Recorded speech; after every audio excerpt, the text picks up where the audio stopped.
Servants working for the Welsh office are still working from home. What does that mean for the taxpayer? And joining me on Talking Pints, Reid. He's been an actor, he's been a martial arts fighter, he was married to Katie Price, he won Celebrity Big Brother. There's an awful lot to talk about. But before all of that, let's get the news with Rhiannon James.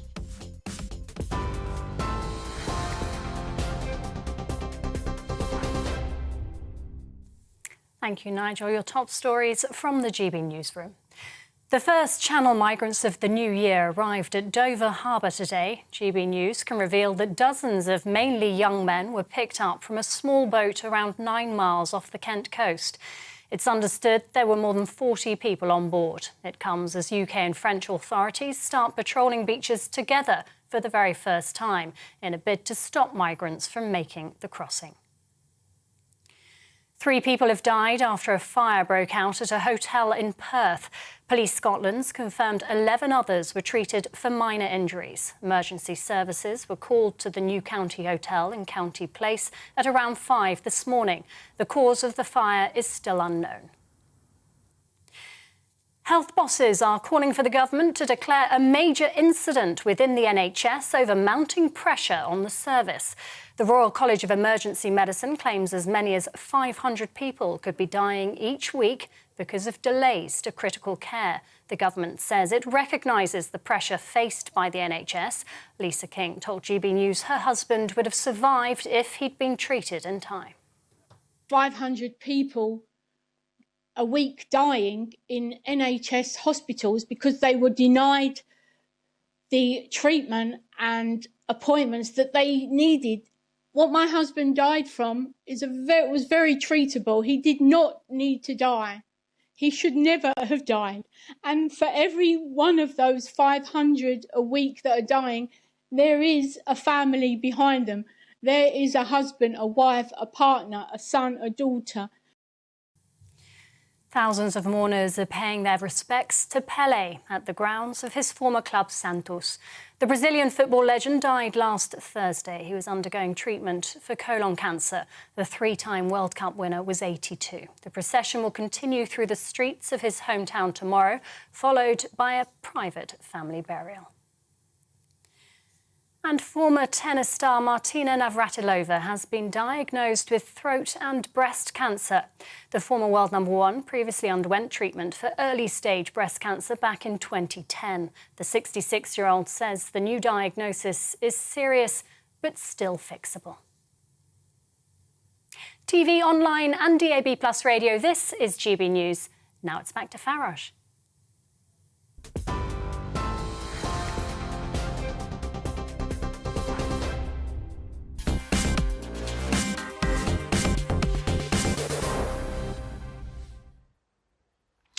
Well, good evening and a very happy new year to all of you. I just wish I could sit here tonight and say, it's 2023, it's going to be great, it's going to be so good. And yet, I've got to be honest with you, I don't see a whole lot to be optimistic about.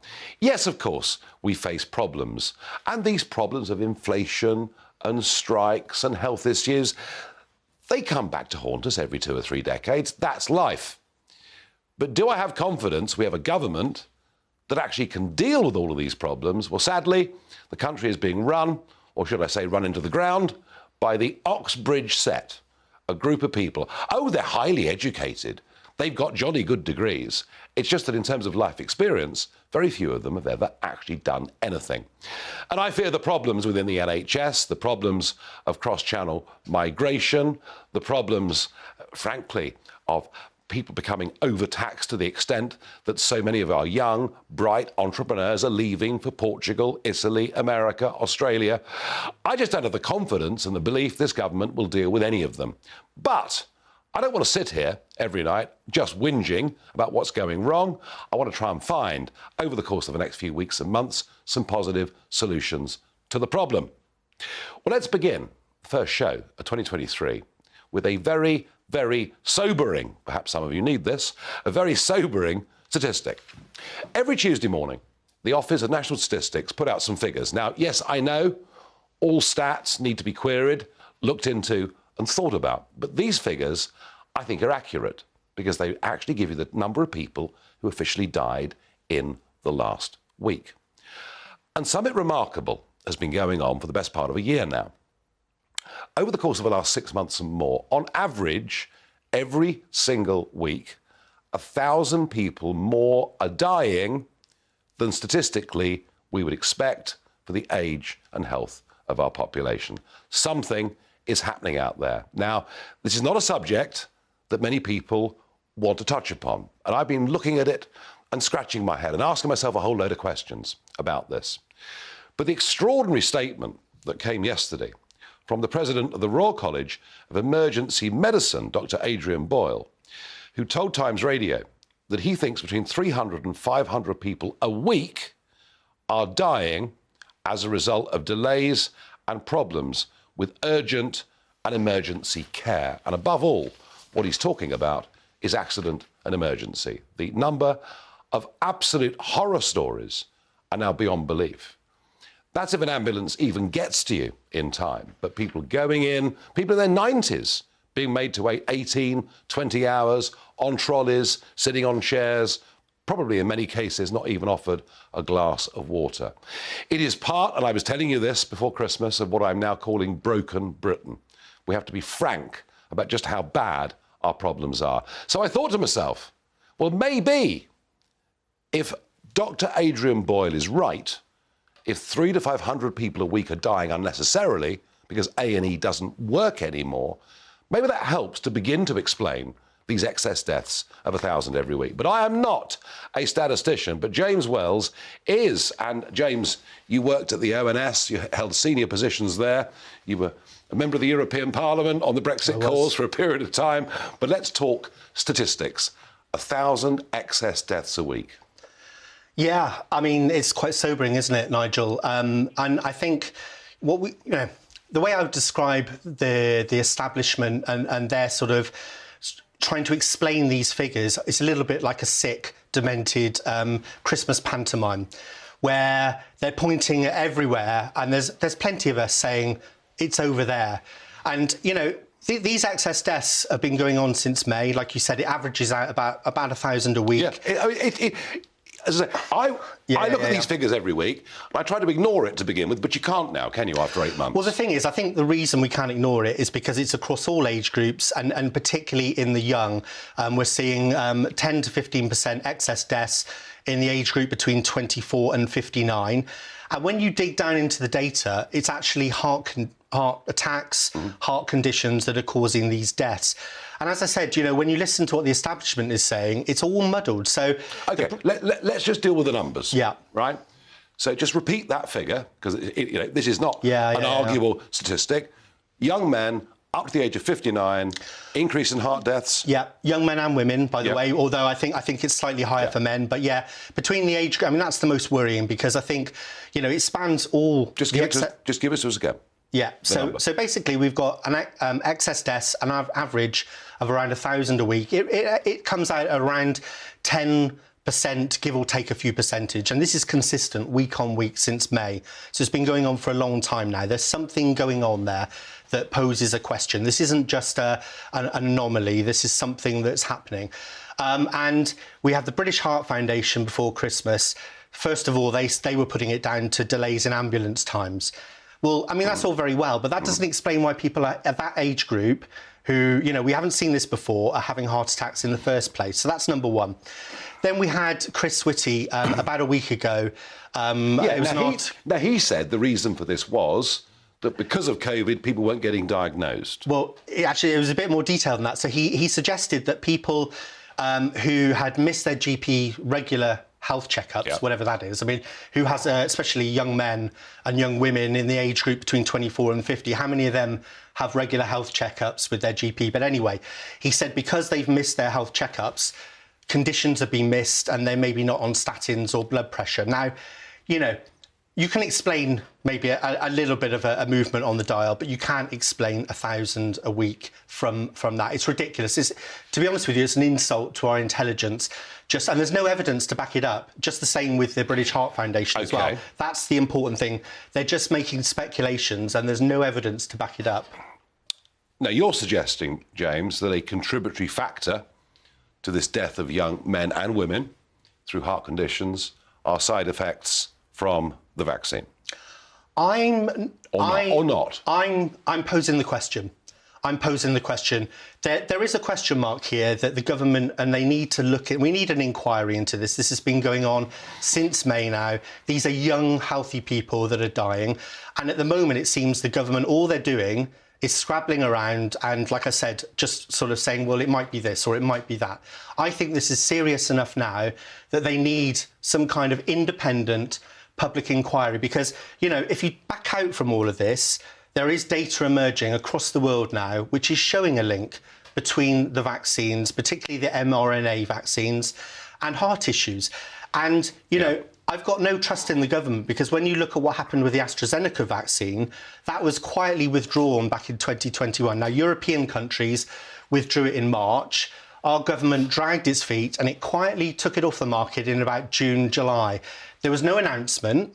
There's been no investigation into terms of... OK, but I mean, let's face the fact. You know, whether it's tuberculosis or, you know, diphtheria or whatever it is, you know, we know that all vaccines, unfortunately, have side effects for a very small percentage of people. And we've we know that, and we've lived with that for many, many generations.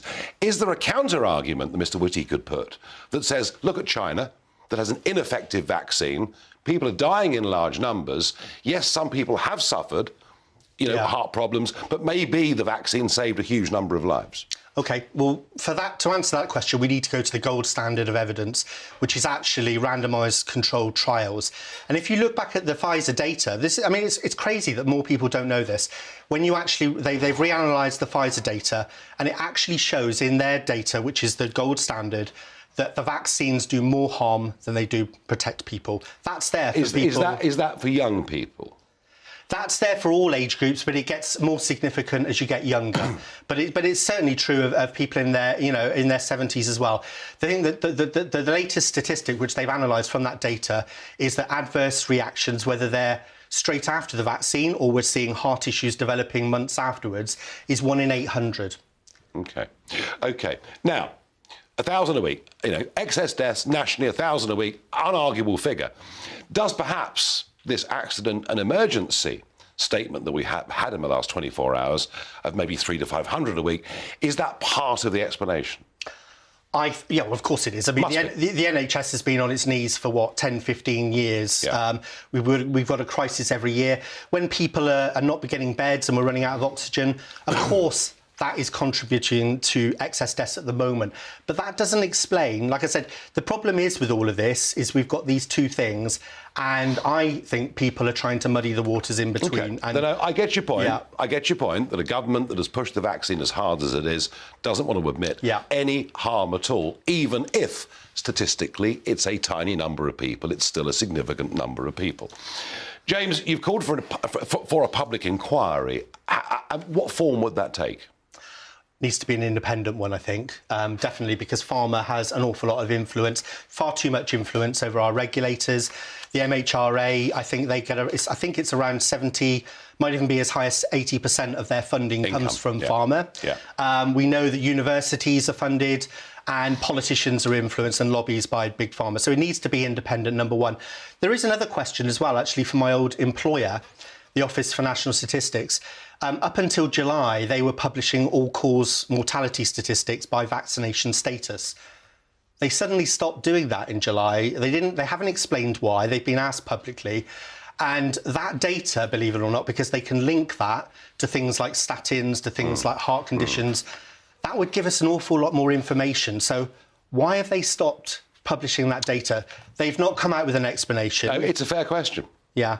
It's a fair question. James, thank you. And folks at home, I don't know whether James is right or wrong, but he is right to ask questions about this. And I would suggest to you that now this has been going on consistently for the last 8 to 9 months, 1,000 extra people dying every week is something I would have thought well worthy of an investigation. And we'll find out, hopefully, how much of it is because of failures of ambulances, of A&E, of misdiagnoses, and how many young men and women have suffered heart attacks as a byproduct of the vaccine. I don't know the answers to any of this.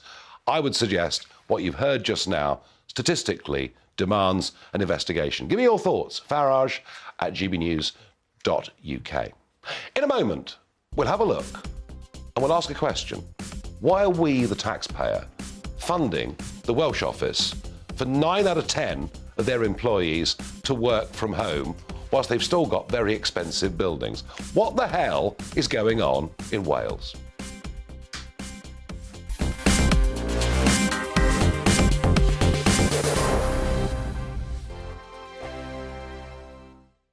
Monday to Thursday, 9 p.m. till 11 p.m. Join me, Dan Wootton. I'll bring you the sharpest takes and hottest debates. Do you not believe in prisons? I don't believe in prisons. I'm completely stunned. I guarantee you there'll be no spin, no bias, no censorship. I actually was personally quite offended by it. And no reason to go to bed. So I guess they've always been quite woke. That's Dan Wootton tonight on TV, radio and online. Monday to Thursday from 9 p.m. till 11 p.m. on GB News. The People's Channel, Britain's news channel. Every morning from 6 o'clock, we'll wake you up with GB News Breakfast with all the stories you didn't know from the night before. So whether it's serious news, entertainment, or your own views from all over our great nation, we're here to kick off your day with a smile. The national media should be reflecting and reporting what's happening here. You will notice the northwestern accents. Whether you're with us on TV, radio, or online, every morning, it's breakfast from 6 a.m. Hope you can join us.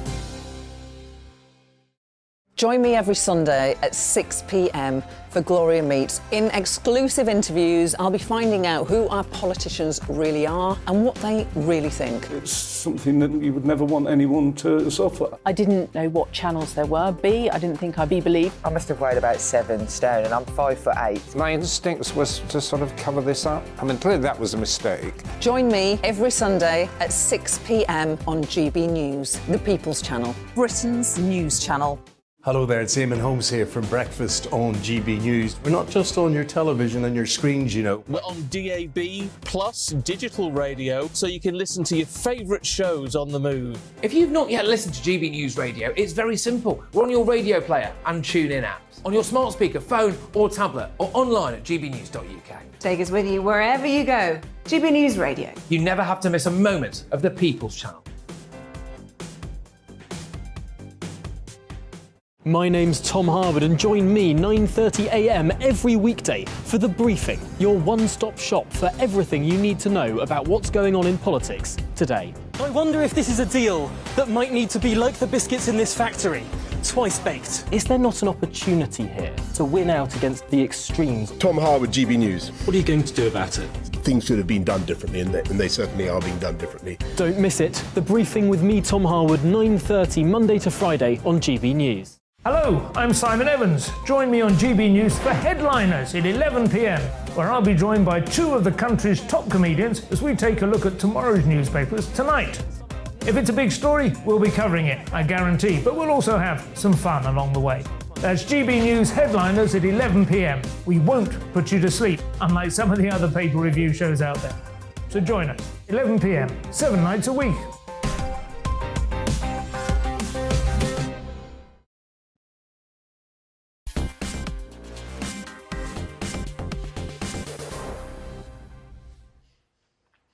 So your thoughts on those excess death figures and whether we need some kind of inquiry. Gareth says, Tories closing A&E sites may have had a bearing on it, not enough nurses. Well, Gareth, the one thing we can say is that the Conservatives have consistently put more and more and more money into the NHS. Don't anyone tell you they haven't. Although, of the so-called 40 new hospitals that Boris Johnson kept proclaiming, so far work has commenced on 7. Arthur says, 12 years of Tory government, which Farage helped to elect. Arthur, I fought against them tooth and bloomin' nail in the 2010 election, the 2015 election. I didn't support them in the 2017 election. And in 2019, well, at the end, I gave them a bye. Yes, because I really felt at that moment in time, if I'd gone around the country rubbishing the deal, I'd have let a lot of Liberal Democrats win seats and probably had a second referendum. Although, Arthur, I have to say, I do at times have to ask myself a question. whether I should ever trust that party as it's currently constructed. Richard says, vaccine injuries and broken immune systems. Richard, this broken immune systems point, I think, is a very strong one. Clearly, this big, well, we've got flu and we've got COVID at the moment, so we've got this twindemic going on, putting the NHS under huge, huge pressure. And I have to say, the fact that people have been locked up for a couple of years in their houses, and when they start to mingle, they don't have the immunity they had before. That is a fact. Alex says, when I ask about excess deaths, because you and your Brexit helped trash it. Oh, dear, Alex. Some of you never, ever can change the record, can you? You've got to blame Brexit for absolutely everything. And finally, Dawn says, throwing more and more taxpayers' money into the black hole of a broken system need a total overhaul. Dawn, you are 100% right. We keep putting in more and more money and we keep getting a worse and worse result. But that's OK. We'll all stand outside our houses and say, well done, the NHS. And not to do that means you hate the doctors and nurses. That's the level of cretiny our debate about the NHS has sunk to. I remember going back a decade and more and being on Question Time with Dimbleby and saying that let's have a look at Europe. That always got a laugh, but let's have a look at Europe. Let's have a look at how the French and the Germans get more bang for their buck by running a different kind of system. But that always meant that I wanted to privatise the NHS and therefore I was the demon. We need fundamental reform. But do I think Rishi Sunak's government is going to do it? Do I hell? Now, talking of rotten governments, the one in Wales, I think, surpasses Westminster in terms of what I believe to be absolute stupidity. You may well think that working from home makes people more productive. Well, I don't, because the dog's ill, the postman rings, you make a cup of coffee and spill it on the papers, or whatever it may be. Or maybe, you know what? Actually, the sun's shining. I might spend an hour or two in the garden. I might go and, prune the roses or do whatever I've got to do. I don't believe in working from home.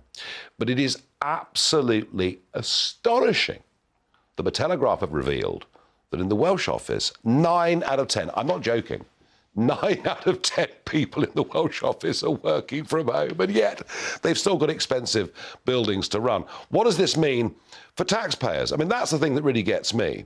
And I can't believe 9 out of 10. Elliot Keck, Investigations Campaign Manager for the Taxpayers Alliance. This can't be true, can it?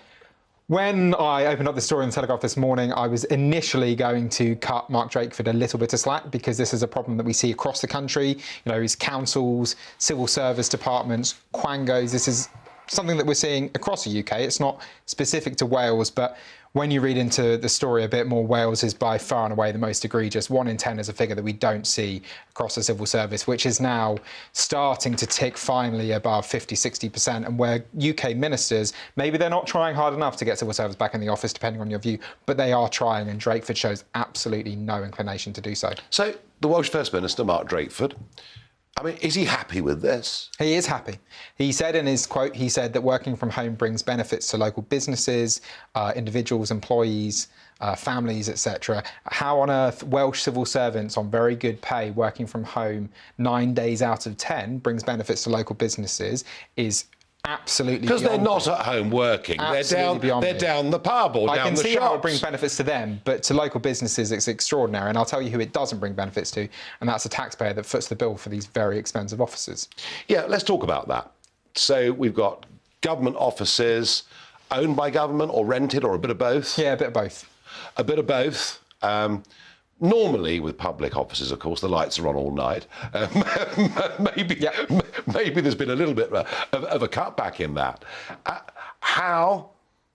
Whose responsibility is this? Is it Drakeford's? Is it Westminster? It's the Welsh office? Presumably, this is a devolved responsibility. Yeah, so it's civil servants in Wales, so it's completely Drakeford's responsibility and his ministers to ensure that people get back to the office. I mean, listen, our position is nuanced. We say that, you know, working from home is not necessarily a bad thing. Opinions differ on this, and I think there's a very good case that it's causing services to suffer. But our position is absolutely clear that either you're in the office or you don't get the office. You don't have it both ways. No, I mean, my argument's always been that there are certain people, you know, maybe a computer programmer might actually do more work at home than he would in a noisy office, open plan environment. I mean, I get that, but I've always believed that across the board, productivity would be lower with people working from home. Do we have any stats on that?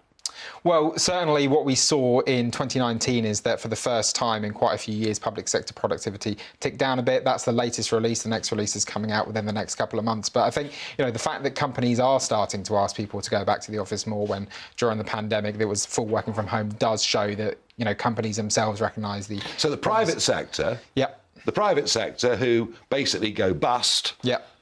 You know, unless they can turn a profit... They're pushing people hard to get back to work. Yeah. The public sector is showing great reluctance. Well, certainly in Wales, as I said, you know, in the UK, things are a little bit better. I think UK government ministers are perhaps being a bit too slow on this. You know, they need to say to their civil servants, either you get back into the office or we're going to be selling this office space. But Wales is particularly egregious. 1 in 10 is an absolutely astounding figure. And for Drakeford to say that he's happy with this is, you know, beyond being an insult. He's a Labour politician, but where is the Conservative Party on this? I mean, I know people like Jacob Rees-Mogg, you know, when he was the minister responsible, spoke out on these things. Generally, I don't seem to hear anything from government on this. Well, you know, to be fair to the government, this is up to Drakeford. It's up to the Welsh government. If the Welsh government wants to... Fair enough, but we've had similar problems with Whitehall departments. Yeah, absolutely. You know, staffed at 30%, 35%, or whatever it may be. We don't hear much from the government on this. No, I mean, certainly when Jacob Rees-Mogg was in place, he was talking about it much more. I mean, listen, you know, ministers do have a difficult line to tread. Obviously, you know, there are some benefits to working from home, some limited working from home. I think that's difficult to square with the problem with seeing with services. But, I mean, ultimately, listen, you know, we are seeing civil servants start to return back to the office. I think in November it was about 60%, which isn't too bad, but we still need to either get that up or sell down the... I think it's terrible. Well, yeah, I mean, at least better than it was, but where there's office space that isn't being used, you either need to get civil servants back to the office. Well, I've got to tell you earlier, I think the taxpayer's being ripped off. Yeah. I think the private sector has borne the entirety of the burden for the pandemic and everything that's happened since, and the public sector, frankly, have had a free pass through it all. While you're here, I've been talking over the last couple of months about the number of young, very bright, hard-working, entrepreneurial types that I've met that have been in touch with me who have either left for Portugal or Italy or who are considering doing so. Is there any evidence that I'm right about this new brain drain? Well, I think the situation for young people is not very good in this country, and one of the big reasons is the marginal tax rates that they're facing. If you went to university now, you're paying a marginal tax rate of sort of 40-45%, and if you did a postgraduate, that's ticking up to 50%. So I think, you know, that just speaks to the need for the government to look at how to ease the burden on young people. Well, it's not happening. I've got to tell you, it's not happening. And thank you for joining me.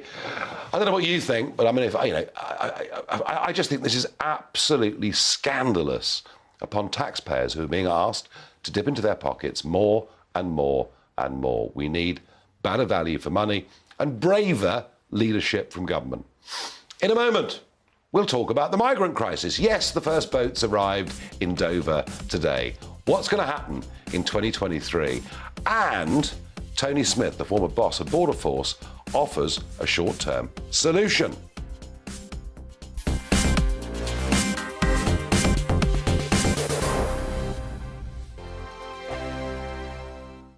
We are GB News, and we'd like to say thank you to each and every one of you for bringing us your conversations, for helping our great nation find its voice. We are here for you on radio, television, and online, across England, Scotland, Wales, and Northern Ireland. It's not the BBC, you know, you actually get your facts right. We are proud to be GB News, the People's Channel, Britain's news channel. Hi there, it's Stephen and Anne. At breakfast from 6 a.m, you'll always be caught up with everything you need to know, the latest headlines, opinions and debates. We'll bring you the good news and the bad, but most of all, we're here for you. Remember, send in your views and let us know what you would like us to talk about. That's because we're your news channel. And every morning at 6 a.m, it's breakfast on GB News. Monday to Thursday on GB News, it's Bev Turner Today from 10 a.m. We're going to be here for you, our GB News family, to keep you up to date, but also make you smile. There's a guy who went from puberty to adultery. And I can't wait to bring a few of my own opinions. I have no time for cultural totalitarianism. We'll engage in passionate, but always polite debate, with your thoughts and opinions at the centre of it all. Only on GB News, the People's Channel, Britain's news channel. Join me, Nana Akue, Saturday and Sunday afternoons on GB News. Expect fiery debate and passionate discussion as me and my panel tackle some of the biggest topics hitting the headlines. It's a place for everyone's opinion. No one gets cancelled, but no one gets an easy ride. Oh, she's on it today! Be ready for conversations that are fierce, frank, and of course, fun. Every Saturday and Sunday afternoon from 4 p.m. on GB News, the People's Channel. Join my show Farage, 7 p.m. till 8 p.m. Monday through Thursday, and there you will get opinion, analysis, debate, and I'll cover stories that nobody else dares to touch. You've been cancelled. Join the club. Oh my goodness me. And then for the last 15 minutes, talking pints. We're over a drink. We have a civilised conversation with someone. We very often disagree, but we do it in a grown-up way. Come and join me on Farage. We are GB News, the People's Channel. And right across the United Kingdom. You can find us on Sky Channel 512. Virgin Media Channel 604. Freesat Channel 216. Freeview Channel 236. And YouView Channel 236. You can also take us with you on DAB Plus Radio. With the GB News app and at the website gbnews.uk. We're absolutely everywhere. Come join us on GB News, the People's Channel, Britain's news channel.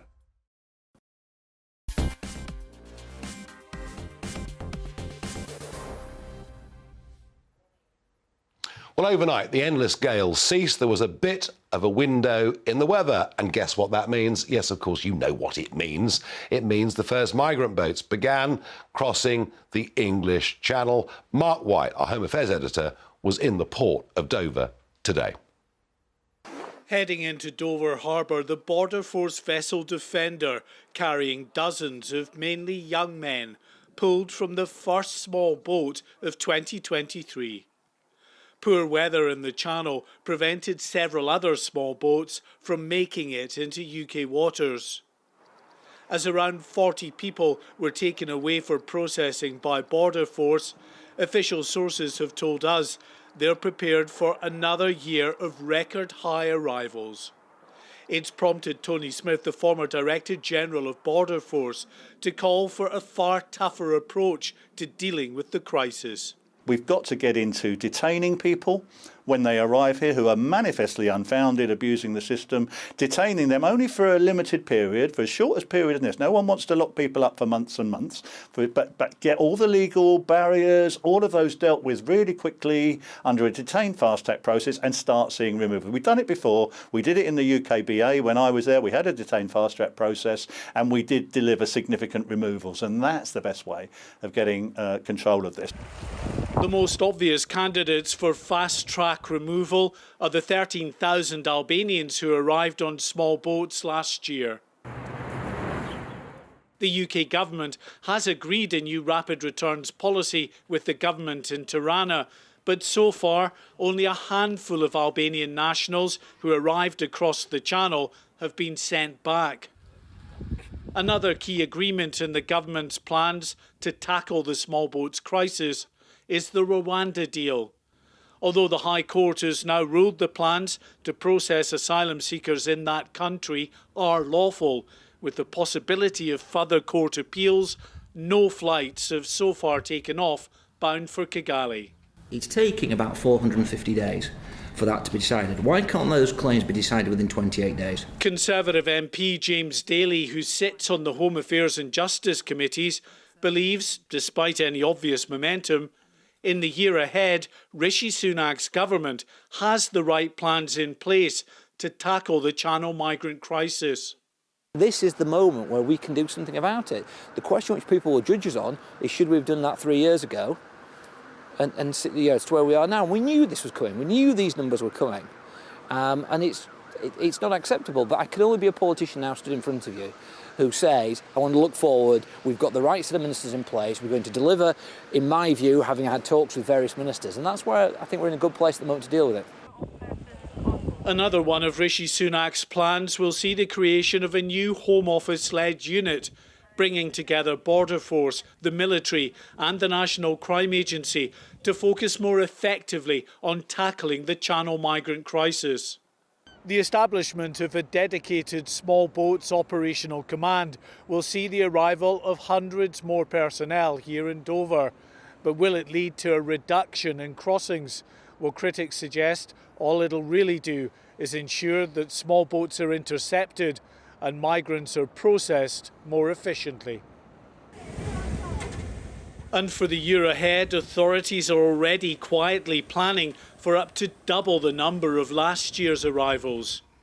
For Rishi Sunak's government, it's never been more important that the various pieces of his plan to tackle this problem come together. A record number of crossings this year would be politically catastrophic. Mark White, GB News on the Kent coast. Well, as ever, a great report there from Mark White and some, relatively strong words there from Tony Smith, the former boss of Border Force. But believe you me, this government haven't got the guts. Even in Tony Blair's time, we used to deport people, thousands every year. They haven't got the guts. They want to stay part of the European Convention on Human Rights. And after all, it was that stopped the plane going, if you remember, to Rwanda. We've got the ludicrous Theresa May legislation from 2015, where people from Albania claim they've been trafficked here, even though when they arrive, they walk up the gangplank at Dover making this gang symbol and appear to be very, very happy. No, they haven't got the guts. They'll do nothing. Now, a sign of the times. Kiwi, the shoe polish manufacturer, has been selling its product in this country since 1906. It's been the dominant brand of shoe polish in our nation, but now, well, clean polished shoes aren't as fashionable as they are. And I guess in places like Wales, where 9 out of 10 of your civil servants are working from home, that shouldn't necessarily be a surprise. Well, I don't know about you, whether you think shoe cleaning is outdated and old-fashioned, but I'm going to go on polishing my shoes, and if I can't buy Kiwi, well, I'll buy the other brand, a British brand, Cherry Blossom. That's what I'll do. Now, in a moment, it's going to be time for Talking Pints. And our first guest of the year is Alex Reid. He's been a kickboxing, cage fighting champion. He's been in soap operas. He's won Big Brother. He was married to Katie Price. So much to talk about in such a short space of time. Talking Pints in just a sec. Join me on GB News on Sunday mornings for a politics show with personality on TV, radio and online. GB News, the People's Channel, Britain's news channel.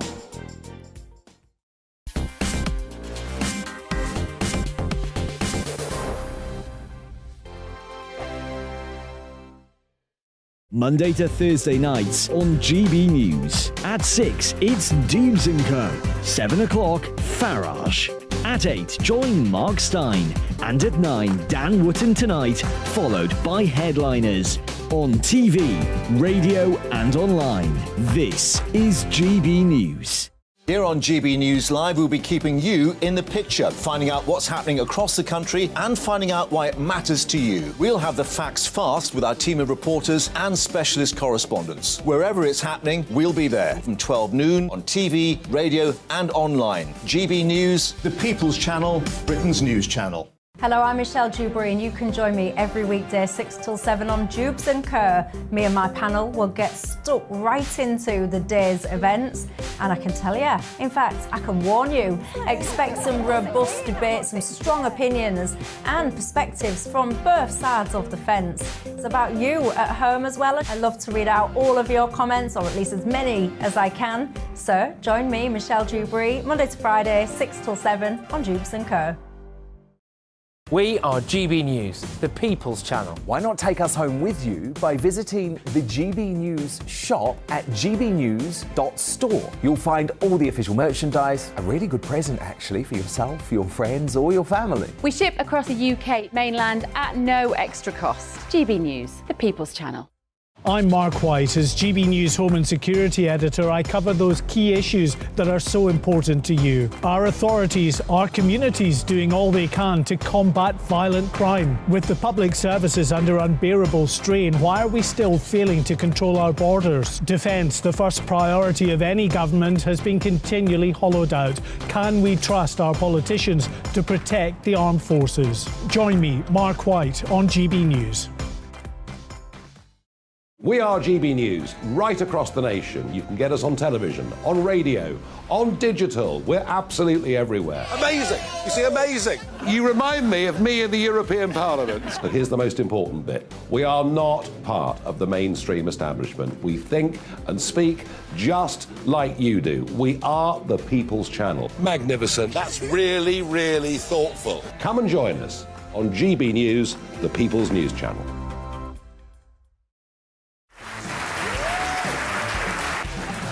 My name is Andrew Doyle. Join me every Sunday evening at 7 p.m. for Free Speech Nation. This is a show where we address current affairs and news stories of the week with the help of two wonderful comedian panellists. I brought in comics because I want to give it a lighter edge, and also they work for less. See you there.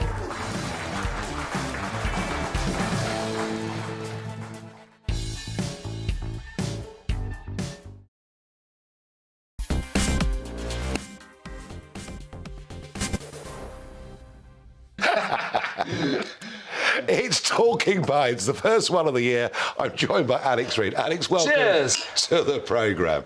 I'm not happy about this. There's no shamrock on my Guinness. It's not the best pub in the world, I'll admit, but it's not good. We give it a go. We give it a go. Do you know, I never used to drink Guinness until I joined the Paras. Real men, you can't say that. Real men drink Guinness. Well, we'll talk about that because, Alex, there's so many aspects to your life, but part of Alex Reid is... Alexander Reid, darling. I'm a thespian now. Is the toughie, the macho man, the parachute regiment, which you mentioned and volunteered yourself a moment ago. And, you know, fighting, cage fighting, all this stuff, which you did to a very, very high level. You know, we hear about boxers suffering all sorts of injuries and stuff later in life. The kind of fighting you were doing was pretty intense, wasn't it? Yes. I wasn't really worried about brain damage because, you know... I wasn't really getting hurt like that. I mean, I consider MMA, mixed martial arts, a lot safer than pugilism because you're not sustaining the same damage to the head continually. Right. Think about it. You've got a 10-ounce glove in boxing and it's padding. So you could sustain more damage to the brain over a longer period, which accumulates, which is not good. Now, if I hit you, heaven forbid, I hit you with a bare fist or with a 4-ounce glove, that's a smaller surface area. Your brain just can't take it. So there's more likelihood of a knockout, less brain damage. And also, we've got other weapons. I weirdly, there's not an aggressive bone in my body. I got into martial arts because I was bullied. I wanted to defend the weak. Someone very dear to me when she was young was sexually abused, and I wanted to be a tough guy. I wanted to beat all the bad guys, and I got into martial arts. And I ultimately don't want to hurt you. I just want to take you out and nullify the situation. And in MMA, I can. OK, no, fair enough. But you do have this... Have you ever had a fight? No. I mean, well, I haven't. You know, I was younger, but not martial arts, no. A scrap, yes. What, in a pub or something? I can't answer that. Do you get road rage? Not recently. Not recently. Do you know what? I don't let anything upset me that much. I had a big plane crash 12 years ago, which I shouldn't have survived. And the only promise we're all good at breaking promises we make to ourselves, but what I've kept, Alex, is don't let little things upset you anymore. And I don't. I just don't. I'm really intrigued, and I have to apologise, and I'm ashamed of myself because when you first came on the scene into my radar, I didn't like you very much from what I read in the press. Yeah, of course. And I'm so ashamed because people have said that's not the true him. Look into him. I research you. You're kind. You're compassionate. And I agree with almost everything you say. Interesting. And I'm I've had the same thing happen to me. I've been destroyed by the press, and to the point of being... you've had. I mean, look, Alex, you've had some great ups in life. I mean, you're very successful with your fighting, your acting career. Yes. Hollyoaks, and I've got to ask you. Hollyoaks, right. But I've got to ask you about, being the body double in Save It Private Ryan. Oh my God! I was at a celebrity event with my missus. We struggled with IVF, and we've just had a gorgeous little girl. Good. And she promotes all stuff with babies.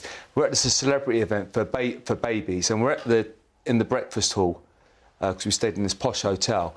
Alex, what? It's Conor McGregor. If you don't know who Conor McGregor is, he's quite a big, notorious fighter. Is it?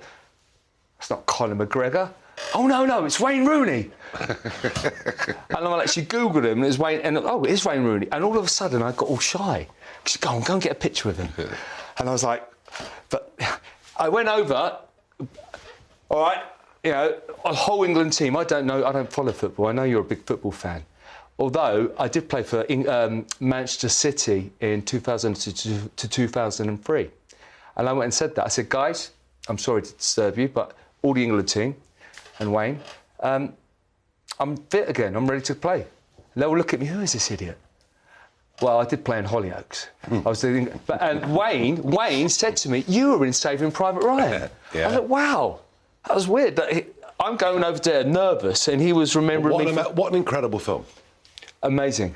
Incredible film. We had, actually, last year, we had a 102-year-old sitting in that chair who'd been on that beach on that day. Wow. And he was an amazing witness. How was his body? His mind? Phenomenal. Absolutely phenomenal. Wow. And he obviously talked about that day. But that was an amazing... But you've done that. You've done the fighting. Big Brother. You won Big Brother. What does that do to your brain, being in the Big Brother house? I talk about that a lot. It's like you can't comprehend it. All of a sudden... I've been in the entertainment industry for many years. I've done lots of films. I was in Hollyoaks 20 years ago. Yeah. But then all of a sudden, and I'm stratospheric everywhere because of my relationship with a certain person. We'll come to that. Oh dear. Better drink some more. But I'm everywhere. I can't, and it's wonderful because at the time I was hated. I generally felt hated because all of the bad press that followed with her followed me. And I remember saying I never wanted to be famous for being famous, and I had a mind coach who helped me for my fights. Well, this was a fight for the media, for myself. Yeah, I mean, he said, you've got to go in, you've got to show the real you. I mean, this very, very high-profile Las Vegas wedding to Katie Price, and, you're suddenly in a... I was just swept away with it. I didn't know what planet I was on. I was like a lamb to the slaughter. And you've been through... I mean, the marriage didn't last that long. No. And you've been going through, from what I can see of it, 8 or 9 years of legal action, of name-calling back and forth. With her, and I've had lots of... there's certain things I can't talk because of reporting restrictions, but I'm a staunch defender. I formed a foundation to help families go through the family courts because this is why I'm interested in what you're doing. Mm-hmm. The evidence would suggest, from what I've seen, and the families I look after, a lot of corruption, complicit at every level, from the Child Maintenance Service, a company called CAFCAS, Social Services, and all the way at family courts, even in government. People and parents are dying. There's over 1,000. I shouldn't say. There's 1,000 deaths related to the family courts and child maintenance every year. That's three a day. Do men get a tough time with this? Is there a presumption in favour of the woman, in your view? 100%. 100%. And it's not saying I'm not a misogynist, and you probably know who we're talking about there. Well, the Tate brothers, of course. Yeah, who famously, of course, from the fighting world. It's funny. I was offered to fight him at one point. Isn't that crazy? When He's a bit younger than me, but with what they're going, with what's going on with them, the accusations against them are very serious. They are, and it's not for me to decide. And listen, as I said, I got into fighting and martial arts because someone very dear to me was sexually abused. So if that was true, I'm the first one who want to go and bash him. Yeah. But I pray, because I know there is. I see there is some corruption. But again, you see, it's the legal system, and it's people looking from the outside, not knowing the truth. And the same was there with you and Katie Price. Who's to know what the truth is? Yeah, I'm judged, juried, and executed before I've even got in the building, and that's the only thing I can see with him. And I'm not siding with him. No, I'm just saying, why were the media there when they did the bust? I mean, yeah. Well, that same happened with Cliff Richard, didn't it? You know, the police tipped the media right. Hey, we're not here to make any judgment. That happened to me. I broke into my own house, and armed response turned up, and when I was released the following day, no charges because it's my own house. The UK's press were there. And you must have the same thing. You've had all the bad press. No. I've been through some horrible stuff with the press as well. But Alex, you know, you've had great successes in life. You've had a very tough few years. You know, you've had a tough time. Misery of going through all this. The press, the intrusion, the autism diagnosis. You've had a very, very tough time. Well, you know, the autism diagnosis was actually a relief. Was it? It wasn't. Oh, poor me. Yeah. I mean, I've never felt different. I mean, it put some pieces together. Oh, that was why I feel a bit different. And I am different, although I didn't feel different, but it's a juxtapose. 1 minute I feel different, 1 minute I want to fit in, but I don't fit in. But it made sense. So it was helpful. How does Alex Reid, man of many parts, many different lives, how does he bounce back from here? The reason why I formed this foundation after my father's name to help parents was because when you're down, and especially soldiers, we have 15,000 soldiers, veterans on our streets. 13,000. And horrendous. I'm not anti illegal immigrants being homed. I'm not anti that. But when you're in the plane, what do you do with the oxygen when it's going down? You put it on yourself before you put it on your children. So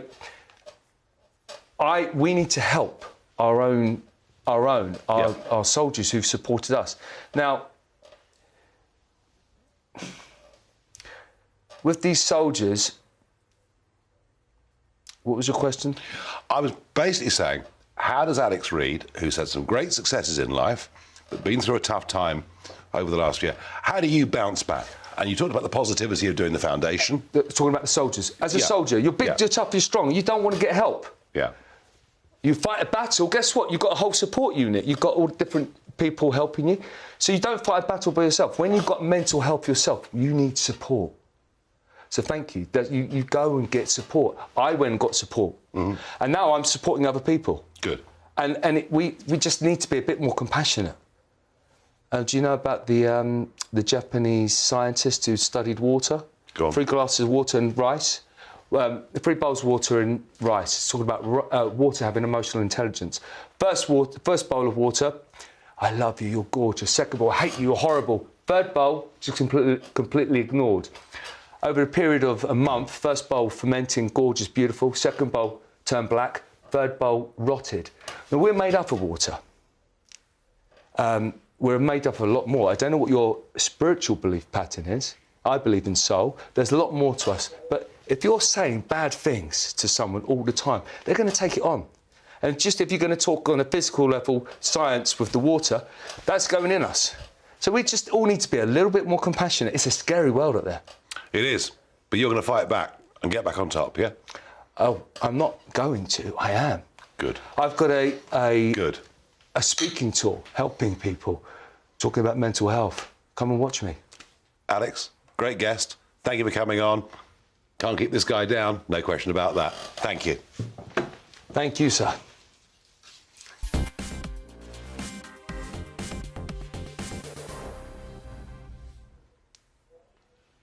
OK, it's Farage the Farage. Sophie asks, any New Year's resolutions for our Nigel? Well, I thought about it, Sophie. I thought about it. Do I give up drinking or driving and driving lost? No. I've got no New Year's resolutions. They're a waste of time. Everyone breaks them. But Alex, what about you? Any New Year's resolutions? To read more, and just 3 pages a day. That's a good one, to read more. I've got all these books and I don't read them. Yeah, I like that. That's good. That's 3 good. pages a day. Do you know what? I might borrow yours, actually. That's a very good idea. Next one. Ryan asks, do you think there could be a snap election this October? No. Do you know why? Because the Tories have a whopping great big majority. The situation for them it may get marginally better than it is, though I'm not sure that it will. And in October, very few turkeys would vote for Christmas, believe you me. It ain't going to happen. And finally, Robert asks, dear Nigel, the political elite who try to prevent Brexit are now at work building up the notion we all want to rejoin. How can that poison be stopped? Robert, the globalists never give up. They'll blame Brexit for everything.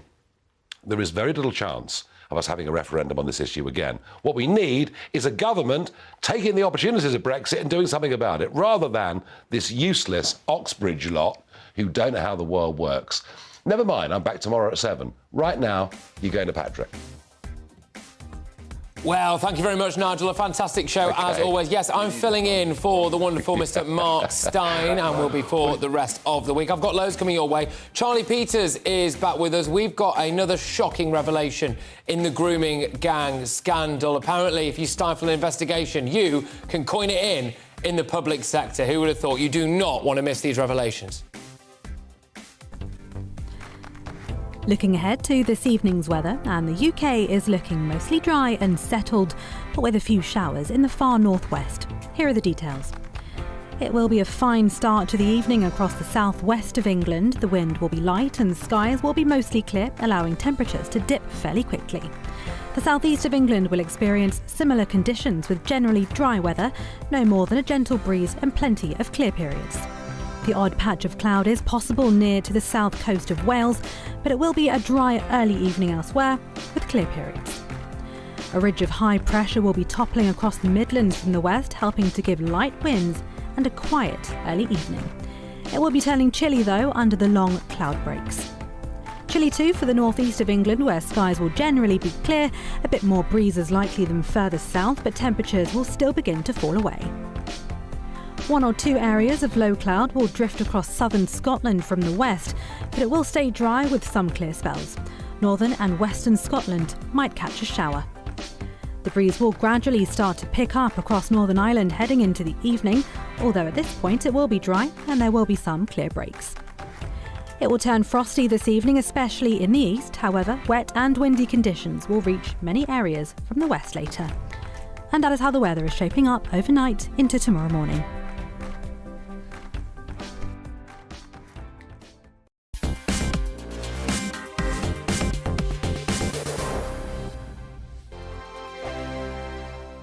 I'm Mark Dolan. Join me at 11 on GB News for Headliners, in which I'll be joined by 2 of the UK's top comedians discussing tomorrow's papers. If it's an important story, we'll cover it, but we'll have some fun along the way. Headliners, the late night paper review that won't send you to sleep like the others will. 7 nights a week at 11 p.m. on GB News.